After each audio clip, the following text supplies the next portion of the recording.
Escola Bíblica Dominical, fonte de aprendizado do Departamento de Ensino Bíblico da Igreja Evangélica Assembleia de Deus, em Londrina, estado do Paraná. Que a graça e a paz de nosso Senhor Jesus Cristo esteja sobre a sua vida, a vida da sua família, dos seus alunos, dos seus professores, que a bênção do Senhor esteja sobre a vida de cada um dos senhores. Nós estaremos hoje estudando mais uma das nossas lições. Desta feita estaremos estudando a lição de número 2 do segundo trimestre de 2024, cujo título é A Escolha entre a Porta Estreita e a Porta Larga.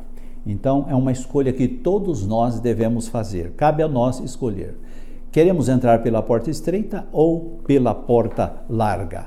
A decisão é nossa, a decisão é de cada pessoa que se propõe a seguir ao Senhor.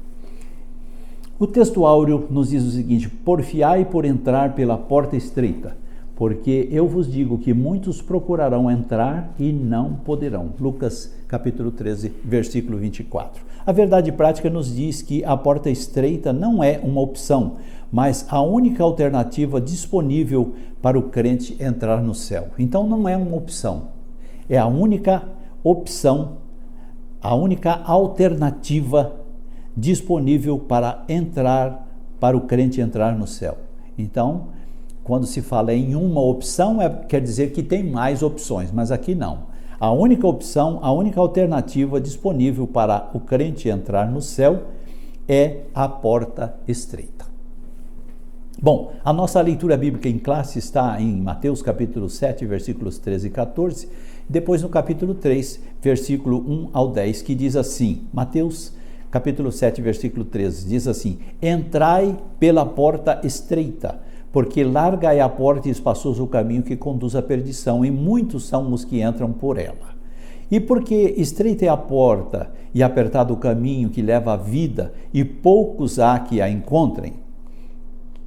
Então, agora vamos a Mateus capítulo 3, versículo 1 ao 10. Diz assim: e naqueles dias apareceu João Batista pregando no deserto da Judéia e dizendo: arrependei-vos, porque é chegado o reino dos céus. Porque este é o anunciado pelo profeta Isaías, que disse: voz do que clama no deserto, preparai o caminho do Senhor, endireitai as suas veredas. E este João tinha a sua veste de pelos de camelo e um cinto de couro em torno de seus lombos, e alimentava-se de gafanhotos e mel silvestre. Então iam ter com ele Jerusalém e toda a Judéia e toda a província adjacente do Jordão. E eram por ele batizados no rio Jordão, confessando os seus pecados. E vendo ele muitos dos fariseus e dos saduceus que vinham ao seu batismo, dizia-lhes: raça de víboras, quem vos ensinou a fugir da ira futura? Produzi, pois, frutos dignos de arrependimento. E não presumais de vós mesmos, dizendo: temos por pai Abraão, porque eu vos digo que mesmo destas pedras Deus pode suscitar filhos a Abraão. E também agora está posto o machado à raiz das árvores, e toda árvore, pois, que não produz bom fruto, é cortada e lançada no fogo. Muito bem, esta lição de hoje, ela tem 3 objetivos sobre os quais iremos discorrer. Primeiro deles, explicar a analogia da porta estreita e do caminho apertado do ponto de vista bíblico e teológico.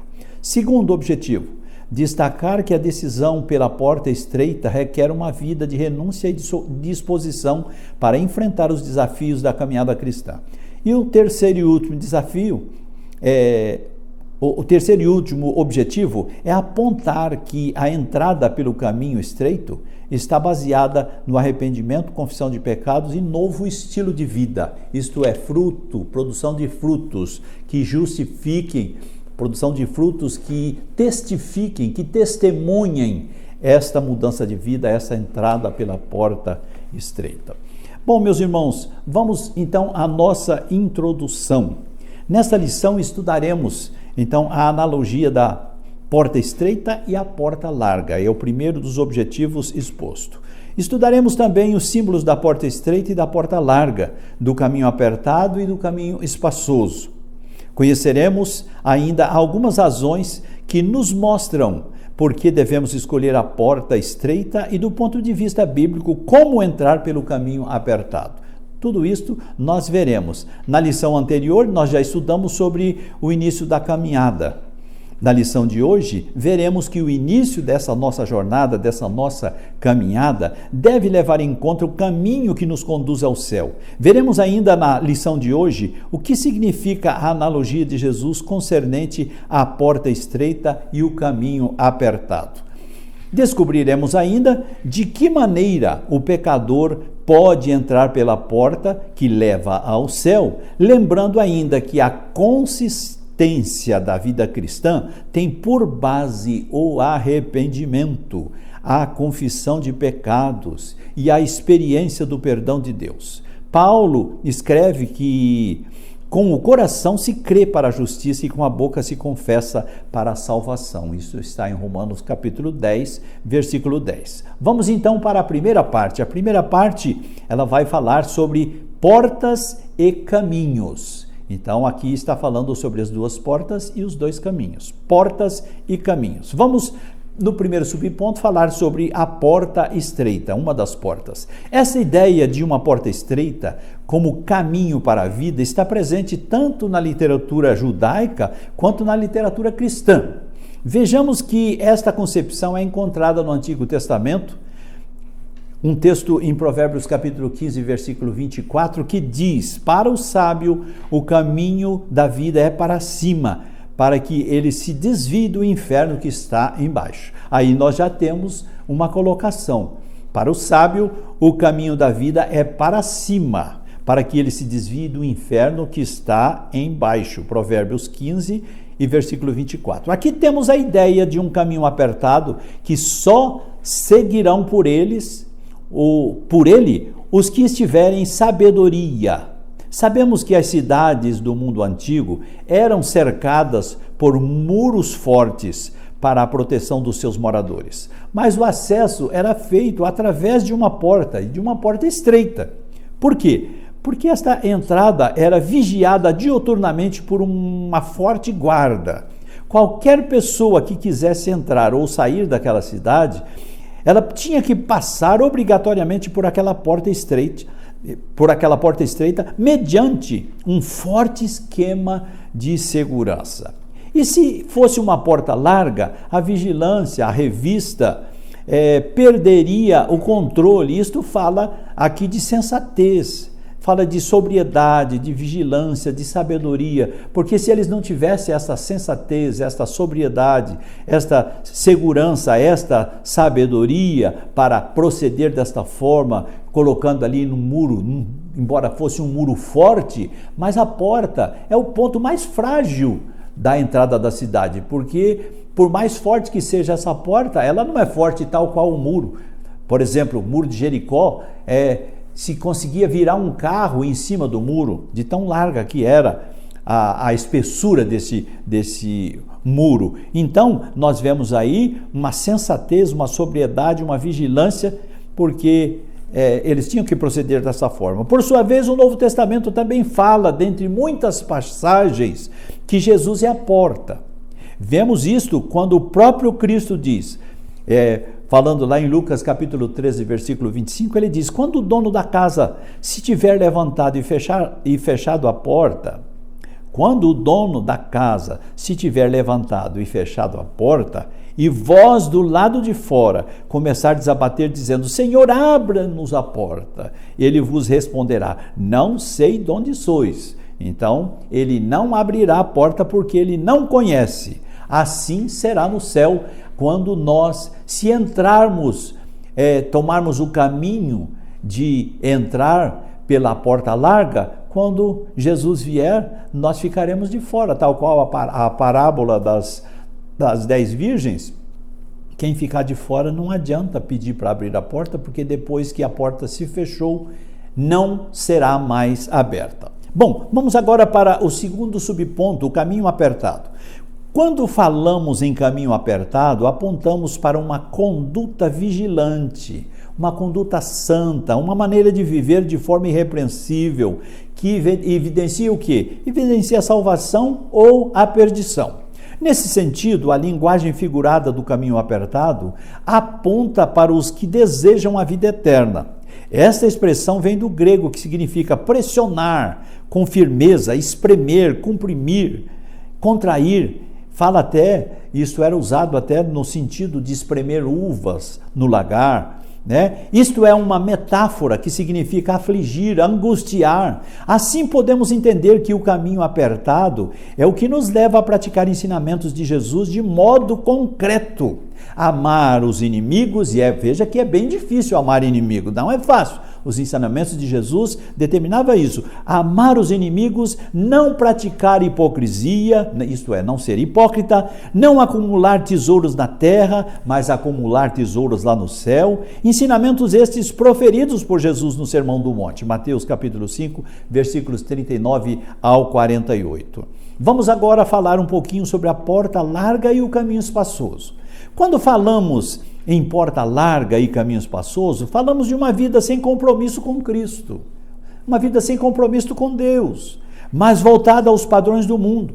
Por ser uma porta larga, ela recebe muitas pessoas que expressam crenças e valores segundo a sua vã maneira de ver. Por isso que Jesus disse, são muitos os que entram por ela, né? Então, esta porta larga, ela é uma vida sem compromisso com Deus, sem compromisso com Cristo, mas voltada aos padrões do mundo. Por ser uma porta larga, recebe muitas pessoas, muita gente entra por ali, que expressam suas crenças e valores segundo sua vã maneira de viver, segundo a maneira do mundo viver. É um caminho que tem seduzido muitos por meio da busca desenfreada do prazer a qualquer custo e das ideias que negam a Bíblia como a nossa única regra de fé e prática. É o prazer de enriquecimento ilícito, da libertinagem nas relações conjugais, da diversão longe da família. A pessoa que entra pela porta larga, ela não tem compromisso com Deus, não tem compromisso com a esposa, não tem compromisso com os filhos. Se a esposa, ela não tem compromisso com o esposo, com os filhos, com Deus. Então, isso aí é também uma prática de quem entra pela porta larga. Tratam-se de uma porta e um caminho em que entram pessoas que vivem segundo as suas próprias concupiscências. Segundo as suas próprias concupiscências e suas próprias escolhas, conforme acontecia com Israel na época, no tempo dos juízes. Veja o que diz a Bíblia em Juízes capítulo 1, capítulo 21, versículo 25. Diz assim, naqueles dias não havia rei em Israel, cada um fazia o que parecia bem aos seus próprios olhos. Então era uma vida sem limites, era uma vida desregrada. Mas o Novo Testamento também apresenta uma visão de João na ilha de Patmos, cartas de correção às igrejas de Pérgamo, de Tiatira, que praticavam estas obras da carne, Apocalipse capítulo 2, versículo 21 e 29. Então, o caminho largo e o caminho estreito também são relatados no Antigo Testamento, como já citamos no livro dos Juízes, na literatura intertestamental, nos escritos de Qumran, onde os dois caminhos são descritos como caminho de luz e caminho de trevas. Então, na literatura intertestamental, quer dizer que ficava entre os dois testamentos, né? Então, existia os escritos de Qumran, onde os dois caminhos são descritos como caminho de luz e caminho de trevas. Quer dizer, caminho de luz é o que vai para cima, caminho de trevas é o que vem para baixo. Podemos então considerar isso como um paralelismo antitético, ou seja, um paralelismo antagônico, que caminham com direção à eternidade, mas com alvos e resultados diferentes. O final, o caminho da porta, do caminho largo e o caminho estreito dá para o céu, e o caminho largo dá para o inferno, que é embaixo. Então, é um paralelismo antitético ou antagônico que caminham com direção à eternidade. Ambos estão caminhando com direção à eternidade, porque haverá a eternidade com Deus e a eternidade sem Deus. Mas o resultado será diferente. Um vai para cima e o outro vai para baixo. Segunda parte, por que entrar pela porta estreita é difícil? Aqui uma pergunta. Por que entrar pela porta estreita é difícil? Vamos ver então.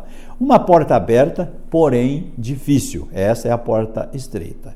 Para entrarmos na pátria celestial, existem muitos obstáculos que nos criam dificuldades. Então nós sabemos que Jesus é a porta e é o caminho. Ele diz lá, eu sou a porta, eu sou o caminho. Ele está aberto, mas nesta porta e neste caminho nós encontramos muitas pedras que dificultam a nossa entrada e dificulta também o nosso trânsito por este caminho. Para nós, não é surpresa, pois Jesus mesmo disse que no mundo nós teríamos aflições, mas que tivéssemos bom ânimo, porque o mundo ele já tinha vencido. Tem coisas que nós mesmos devemos nos livrar delas.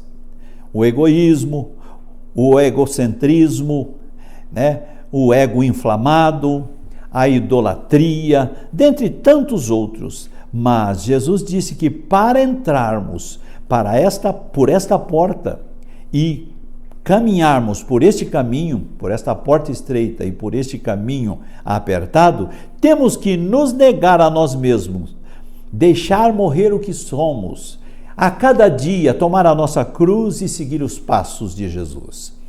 Isso tudo para vivermos a vida com Ele, a fim de que resulte uma glória progressiva e indizível, na qual devemos tomar posse. Então, uma glória progressiva e indizível, da qual devemos tomar posse. Mateus capítulo 16, versículo 24. Devemos entender que o nosso velho homem foi com ele crucificado, para que o corpo do pecado seja desfeito, a fim de que não sirvamos mais o pecado. Romanos capítulo 6, versículo 6. Paulo escreve aos Gálatas que os que são de Cristo crucificaram a carne com as suas paixões e concupiscências. Então, aqueles que são de Cristo crucificaram a carne com suas paixões e concupiscências. Assim, podemos viver em novidade de vida, porque nós nascemos de novo, entrando pela porta estreita, nós podemos viver em novidade de vida. Veja o que diz a palavra de Deus, Paulo escrevendo aos Coríntios na sua segunda carta, capítulo 5, versículo 17, ele diz assim: assim que se alguém agora está em Cristo, nova criatura é, as coisas velhas se passaram e eis que tudo se fez novo. A porta estreita e o caminho apertado é Cristo. A dificuldade de entrar e caminhar por eles é por causa das nossas bagagens que nos atrapalham e precisam ser desprezadas, precisam ser deixadas para trás, porque não cabe nesta porta, essas bagagens nossas não cabem. A porta é estreita, o caminho é apertado. Como que a gente vai caminhar com bagagem? Não tem jeito. Então, nesta porta e nesse caminho não cabe bagagem.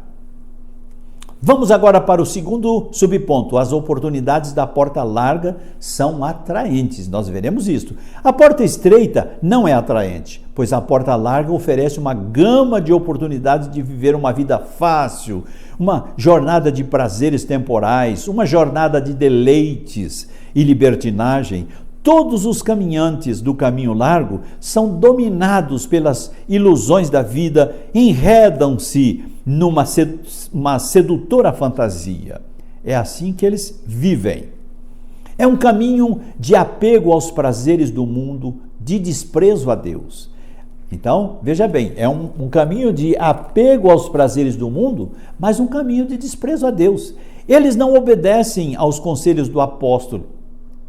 O apóstolo João, que quando escreveu lá na sua primeira carta, capítulo 2, versículos 15 e 17, ele diz assim: não ameis o mundo, nem o que no mundo há. Se alguém ama o mundo, o amor do Pai não está nele. Por quê? Porque o mundo passa e a sua concupiscência, mas aquele que faz a vontade de Deus, este permanece para sempre. Infelizmente, podemos observar que, tragicamente, todos os que amam o mundo não terão direito de entrar nos céus. Ou, não, veja o que diz a Bíblia: não sabeis que os injustos não herdarão o reino de Deus? 1 aos Coríntios, capítulo 6, versículo 9a. Primeira carta de Paulo aos Coríntios, capítulo 6, versículo 9a. Por isso, o cristão comprometido com o Evangelho de Cristo sabe que a melhor escolha é entrar pela porta estreita e pelo caminho apertado, porque este nos conduz aos céus. Aleluia. Agora vamos para o terceiro subponto, as razões das exigências. Nós vamos ver então por que há essas exigências. As razões das exigências da porta estreita e do caminho apertado é porque, diferentemente da porta larga e do caminho espaçoso, é que daqueles que neles entram e prosseguem é exigido uma vida de transformação interior, uma decisão pessoal, uma disposição em seguir na contramão do mundo e da maioria das pessoas, porque a maioria vai lá na porta larga, no caminho largo, no caminho espaçoso, na porta larga e caminho espaçoso. A maioria vão para lá, mas é exigido daqueles que seguem a porta estreita, o caminho estreito, é exigido uma vida de transformação interior, uma decisão pessoal e uma disposição em seguir na contramão do mundo. Não interessa que os outros estão vindo no sentido contrário. Eu e você temos que ter certeza que nós estamos caminhando para Jerusalém Celestial. Só começam a trilhar pelo caminho da porta estreita quem confessa a Cristo e se reconhece um pecador carente e arrependido, com predisposição para viver uma vida dirigida por Ele como um novo começo. Paulo escreve, eu reitero aqui o que disse Paulo, que assim que alguém que agora está em Cristo, nova criatura é. As coisas velhas se passaram, eis que tudo se fez novo. Assim fazendo, caminharemos em santificação, seguindo os passos de Cristo e andando como Ele andou. Veja que João escreve na sua primeira carta, capítulo 2, versículo 6, ele diz assim, que aquele que diz que está nele, que está em Cristo, deve andar como Ele andou, deve andar como Cristo andou. Você tem andado como Cristo andou? Responda para você mesmo esta pergunta. Vamos agora para a terceira parte, entrando pela porta e pelo caminho do céu. Entrando pela porta e pelo caminho do céu. O nosso primeiro subponto vai falar sobre o arrependimento de pecados, que é uma das coisas de maior exigência para aqueles que querem entrar pela porta que é Cristo, é arrepender-se dos seus pecados. O Evangelho de Mateus inicia relatando um dos últimos profetas entre a antiga e a nova aliança. Este profeta era João Batista e foi o precursor de Cristo Jesus, o Filho de Deus. Sua mensagem era uma mensagem dura, era uma mensagem de arrependimento, tal qual a mensagem proferida pelo profeta Isaías e pelo profeta Jeremias. Era uma mensagem não de massagem de ego, é uma mensagem dura de confrontação. Sua mensagem era uma mensagem confrontadora que denunciava o homem praticante do pecado, para que este se arrependesse e passasse a viver uma vida diferente e pudesse entrar no reino de Deus. Mateus capítulo 3, versículo 1 ao 10, Isaías capítulo 1, versículos 15 a 16, Isaías 55, versículo 7, Jeremias 7, do versículo 3 ao 7. Esse tipo de mensagem dificilmente é pregada nos dias de hoje, nos tempos atuais, porque sua mensagem não é uma mensagem de massagem de ego, não é uma mensagem que favorece as pessoas. Não, pelo contrário, é uma mensagem confrontadora, uma mensagem que vai confrontar o homem que está cometendo pecado. E ninguém gosta de ser confrontado, todos gostam de ser elogiados, né? Então, é uma chamada ao arrependimento e conversão. É bom que se diga que arrependimento não é uma questão meramente emocional, mas é uma disposição para mudar de ideia e um exercício que envolve o aspecto mental e moral do pecador. Ou seja, uma mensagem de mudança de atitude. Quando o pecador dá ouvido a esta mensagem e se arrepende, ele passa pelo processo de regeneração. A partir do momento que ele dá ouvido a esta mensagem confrontadora, e ele abre o coração, se arrepende, confessa os seus pecados, então ele imediatamente já entra para um processo de regeneração. porque Deus faz isto. Quando o pecador se arrepende, ele o regenera, ou seja, ele o gera de novo. Regeneração quer dizer exatamente ser gerado de novo. É uma mudança do homem interior que, sendo convencido pelo Espírito Santo, veja bem, que aí tem o trabalho indispensável do Espírito Santo, que é convencer o homem do pecado, da justiça e do juízo. Então, ele sendo convencido pelo Espírito Santo, o Espírito Santo, o reorienta a deixar a vida pecaminosa e viver uma vida que agrada a Deus. Isto é, deixar o caminho espaçoso que conduz à perdição e tomar o caminho apertado que conduz à vida eterna. Ao invés de caminhar para a perdição eterna, caminhar para a vida eterna. Vamos ao segundo subponto, que vai falar sobre confissão de pecados. João Batista, ele teve um ministério impactante, pois ele mesmo preparou o caminho do Senhor e pregou o arrependimento. Foi ele quem preparou o caminho do Senhor e pregou o arrependimento. Através de suas mensagens, as multidões de toda a Judéia e província do Jordão se dirigiram até ele, até o Jordão, onde ele estava pregando e batizando. Ali eles eram impactados pela mensagem salvífica que ele pregava, eles eram impactados e se arrependiam, confessavam os seus pecados e por João Batista, eram batizados. Paulo escreve aos Romanos que todos pecaram, indistintamente, todos pecaram e destituídos estão da glória de Deus. Romanos 13:23. Sem que reconheçamos a nossa condição pecaminosa, não podemos jamais alcançar a salvação. Precisamos reconhecer o nosso estado de miserabilidade, o nosso estado de pecaminosidade e a cada dia pedir perdão para o Senhor, a cada dia tomar a nossa cruz e seguir os passos de Jesus, andar como ele andou. E para isso nós precisamos da graça de Deus. Mas quando confessamos ao Senhor Jesus e cremos na sua palavra, logo acontece o arrependimento e simultaneamente a regeneração.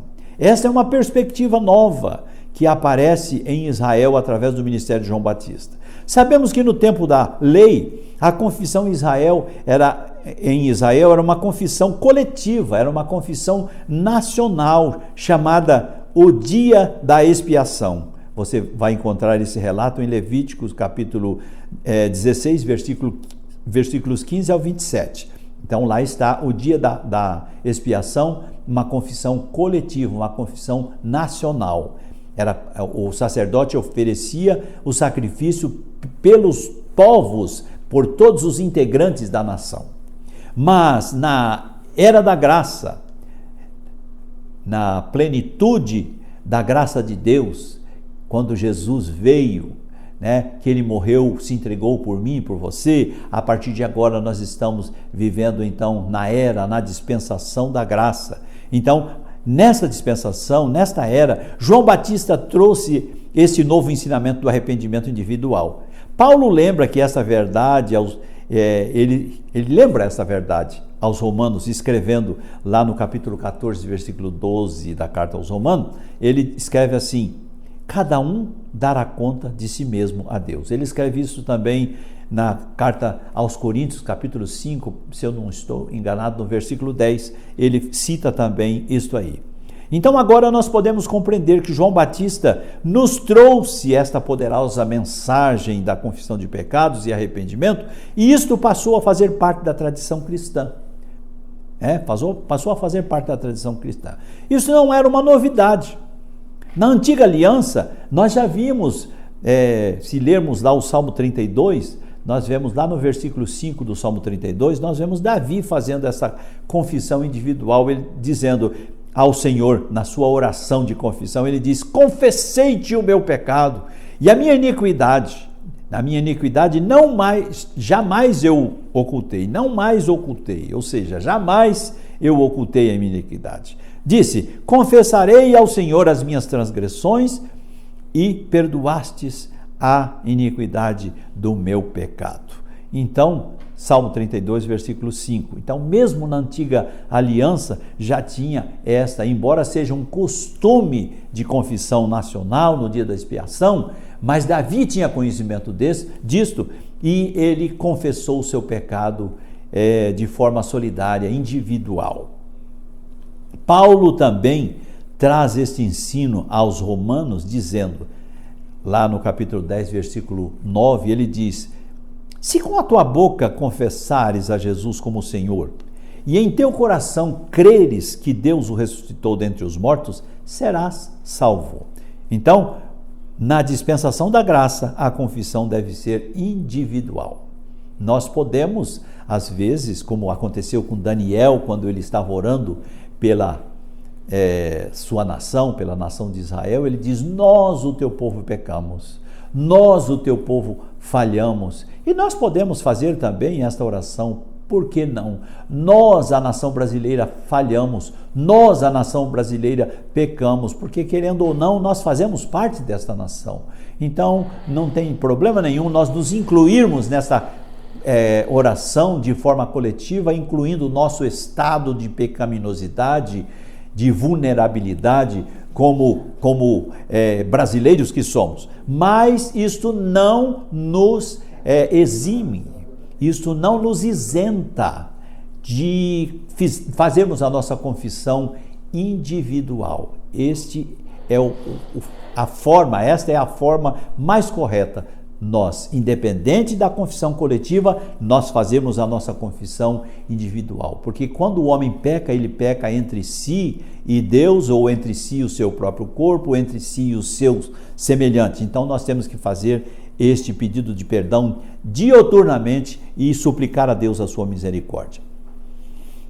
Portanto, então, na dispensação da graça, a confissão deve ser individual, é isto que reiteramos. Assim, quando o homem reconhece em confissão que é um pecador carente do perdão de Deus, ele recebe o perdão de Deus, porque com o coração se crê para a justiça e com a boca se confessa a respeito da salvação. É o que Paulo escreve aos Romanos no capítulo 10, versículo 10. Terceiro subponto, produzindo frutos de arrependimento. Para João Batista, este arauto de Deus, o batismo e a confissão somente não seriam as provas verdadeiras da mudança de vida. Então, somente a confissão, para João Batista, somente o batismo e a confissão não seriam provas verdadeiras de mudança de vida. Essa mudança tinha que ser acompanhada, era necessário apresentar frutos na vida como a marca de um arrependimento sincero. Então, por isso que ele dizia sempre nas suas mensagens: produzi, pois, frutos para o arrependimento. Produzi, pois, frutos dignos de arrependimento. Então, é isso que ele pregava e é assim que devemos ser. Lucas descreve os seus ensinamentos para todo o povo, visando nisto, que eles praticassem honestidade, misericórdia, respeito às autoridades, assistência social, etc. Lucas capítulo 3, versículo 11 e até o versículo 14. Pois isto seria a prova de que a natureza da pessoa havia sido verdadeiramente transformada. Isso é uma prova. Então, essa prova é os frutos dignos de arrependimento. Toda pessoa que teve um encontro verdadeiro com Jesus, ele produzirá uma nova forma de pensar e agir, um novo estilo de vida. Mateus 3 e 2, Mateus 21, versículo 29 e Marcos, capítulo 1, versículo 15. Vamos então já para a conclusão, já estamos chegando ao final desta nossa lição, desta ministração bíblica, e a conclusão nos diz que no momento que inicia a sua jornada com Cristo, o cristão deve ter a consciência de que escolheu o caminho estreito e a porta apertada para trilhar o caminho do céu. Isto significa que precisamos renunciar o nosso eu, o nosso ego, os nossos pensamentos e desejos para que Cristo apareça através das nossas vidas. Segundo aos Coríntios, capítulo 3, versículo 19. Isso só é possível por meio de um verdadeiro arrependimento, através da confissão de pecados e a experiência do perdão divino. Então, meus queridos, que Deus abençoe a sua vida, que Deus abençoe a sua casa, que Deus abençoe a sua classe de escola dominical, que Deus abençoe o seu trabalho, o seu ministério, que você se dedique mais em servir ao Senhor, que você se dedique mais em meditar na palavra de Deus e levar uma vida de arrependimento e confissão de pecados. Não é porque nós fomos lavados, redimidos pelo sangue de Cristo uma vez, que nós nunca mais vamos pedir perdão. Não, João diz que se dissermos que não pecamos, fazemos Deus mentiroso e a sua palavra não está em nós. Então nós pecamos, falhamos todos os dias, e todos os dias nós temos que pedir perdão. Eu pelo menos penso assim, eu não sei se você acha que você não peca, que você não pratica nenhum tipo de pecado, e a Bíblia diz que nós pecamos, todos nós fomos destituídos, nós cometemos pecados, e no dia a dia nós também pecamos, falhamos, e para isso nós precisamos do perdão de Deus. Por isso que a oração do Pai Nosso diz assim: perdoa as nossas dívidas, assim como nós perdoamos a quem nos ofende. E quem ensinou aquela oração foi Jesus. Então eu e você devemos nos arrepender a cada dia, pedir perdão dos nossos pecados e seguir os passos de Jesus. Deus abençoe a todos, um forte abraço e até a próxima aula. Lembre-se de uma coisa, nunca se esqueça, Jesus vem em breve, Ele está às portas e eu e você precisamos estar preparados. Que Deus em Cristo te abençoe.